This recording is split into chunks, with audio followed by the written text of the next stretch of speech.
They say it is just a nursery rhyme about three careless builders and a hungry wolf.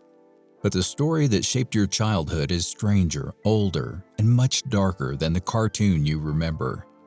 Tonight, we walk back from the house of bricks to the hedge where the tale was born and ask why a wolf learned to blow, why pigs built in haste, and why the earliest audience applauded when someone ended up in the stew.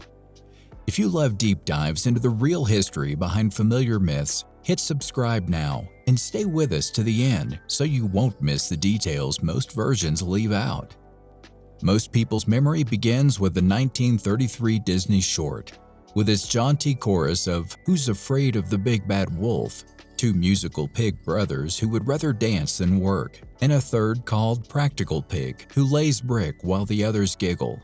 The wolf huffs and puffs, straw and sticks collapse, and the brothers sprint to the fortress of red masonry, where the predator, out of disguises and breath, slides down a chimney into a boiling pot, rockets back up, and limps away in defeat. In the Great Depression, this simple plot felt like a parable about thrift and preparation, a brisk anthem that told audiences a solid foundation survives a storm. And the song itself became a national earworm that critics and magazines read as a pep talk to a battered public. The reception was not an accident of timing. Theaters kept the short on screens for astonishing runs, the studio won an Oscar, and the refrain spilled into popular culture as a kind of moral badge for households trying to keep hunger at the door. But if you go back past the chorus and the Technicolor grins, you pass into a different country.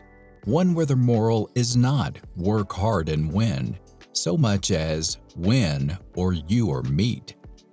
The earliest widely printed English versions is the one Joseph Jacobs lifted into his 1890 collection English Fairy Tales, where the first pig meets a man with straw, begs a bundle, and tosses up a house in a hurry only to face a wolf who asks politely to be let in.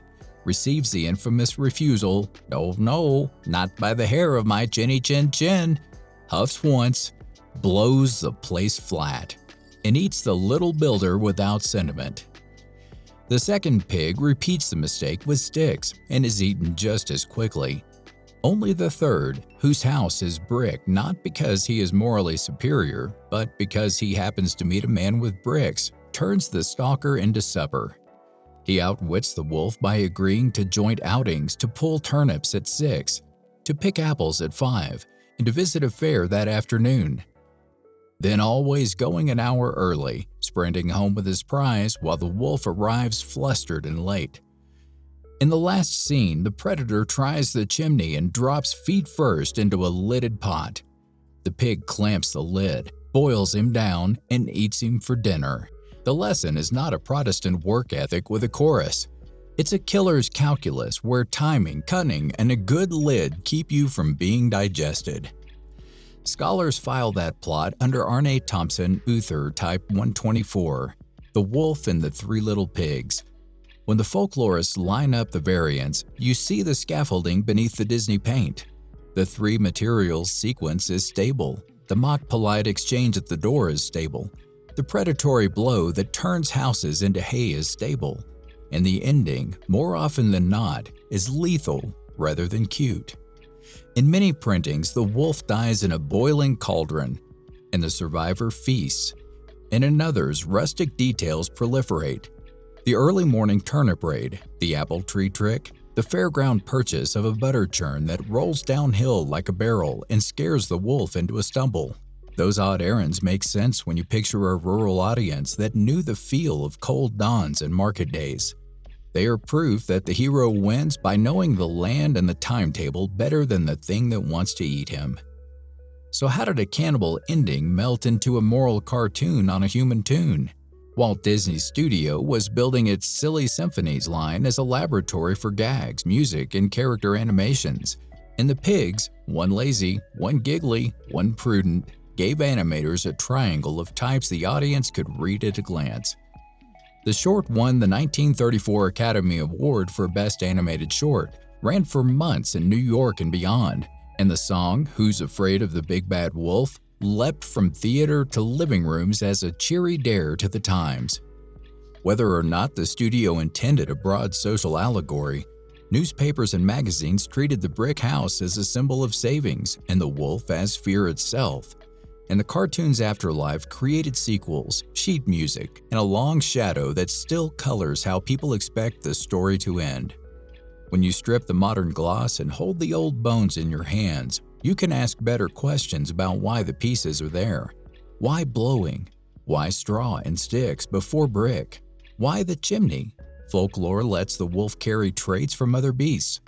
In Northern Europe, a wolf is a night terror with breath that can fog barns and make doors shiver. And in print, the breath becomes a test of craft, a wind that measures a builder's choices. The sequence of house materials may be more than a joke about laziness. It reenacts the way people learn to survive in a cold place where straw sheds, stick frames, and brick hearths each keep death away at a different price. And the chimney is not just a convenient hole. It is the only open vein in a sealed house. And in a world where fairy tale intruders drop down from the sky, the safest interior still needs a boiling defense. There is also the question of voice. For more than a century, the story was told with the pigs as victims and the wolf as a fixed point of hunger. But the modern habit of flipping the camera has produced retellings that argue the other side. You might know the best-selling parody, The True Story of the Three Little Pigs, where the wolf claims a cold and polite mission to borrow sugar, only to sneeze through flimsily built homes and be smeared by a hostile press.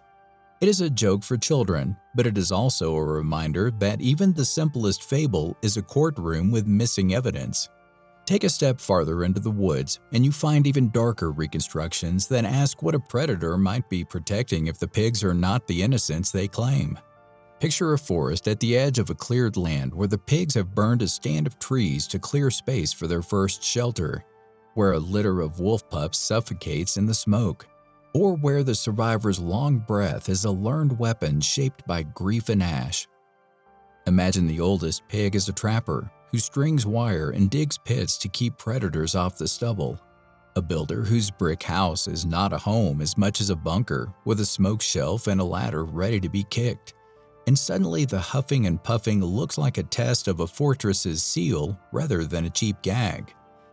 Imagine the youngest pig slipping into the winter den to pull salted meat and dried bones, then laughing in a straw doorway with grease on her snout, while a gaunt wolf pads home to a ransacked larder, and "I'll blow your house down" reads like a warrant to reclaim stolen stores.